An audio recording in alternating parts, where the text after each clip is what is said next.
It was inside these classes of Kolkata's Presidency College that the ideology of a young Bose was formulated.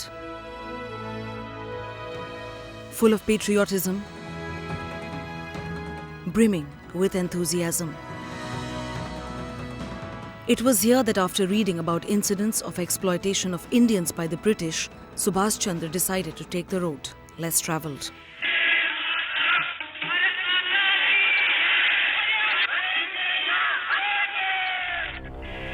He wanted to avenge the deaths of these innocent Indians. In 1916, Bose reportedly beat and thrashed one of his British teachers and was expelled from Presidency College. He soon joined the list of Indian rebels, and from here began Bose's fight for freedom. Just see, during the war, that he made many these code informations and attacking people right from Brahmaputra down to Kaveri River. There are many. The Owl, Pawnbreaker, Travel, many names are there which you will find in MI5 of British Intelligence Bureau. So from there one can conclude that when Subhash was planning to leave for Russia, it's just not out of the blue. The whole preparation took place from 1924 to 1945. Eventually he met Hitler. Among the topics they discussed were the racist comments by Hitler in Mein Kampf, and Netaji asked for an expunging of those remarks. But he did get one thing out of Hitler. He had been wanting to leave from Europe to Asia because Japan had entered the war. He could build an Indian National Army in Southeast Asia if he could travel from west to east. And Hitler agreed to provide him with a submarine. So that worked out. He was being rather critical of Germany and also of Hitler's views.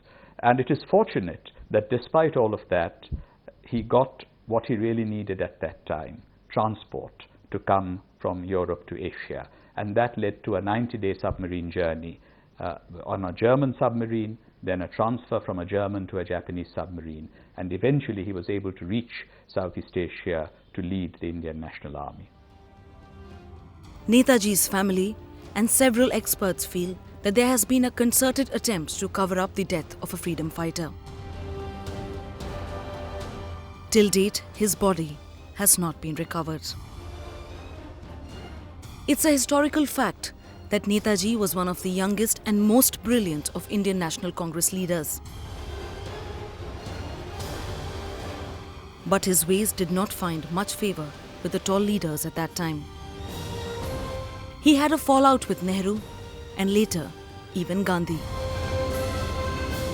অনেকে আমাকে প্রশ্ন করছেন যে কংগ্রেস সভাপতির পদ ত্যাগ করবার পর আমি কি করব? As a party which was in power for decades together, many experts directly blamed the Congress for bearing reports which dealt with Netaji's disappearance. In 1938, Netaji Subhash Chandra Bose was elected as the president of All India Congress Committee. In 1939, he defeated Gandhiji's candidate and was re-elected. But due to differences of opinion with Gandhiji, he had to resign. Netaji's followers believe that he was victimized politically and was not given the proper honor in Indian history due to his differences of opinion with Gandhiji. And the legacy still continues. If alive, Netaji Subhash Chandra Bose would have been 117 years. Some believe he could have been the leader of Free India instead of Nehru.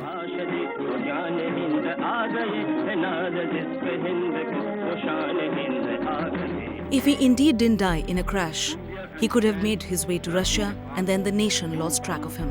By the cultural ties which are about 20 centuries old. Whatever the case, Netaji Subhash Chandra Bose was one of the fiercest, toughest and most aggressive freedom fighters.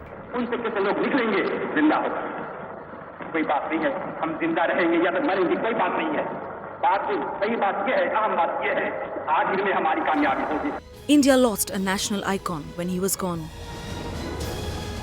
And for that, and just for that, the Netaji Subhash Chandra Bose death mystery must be solved.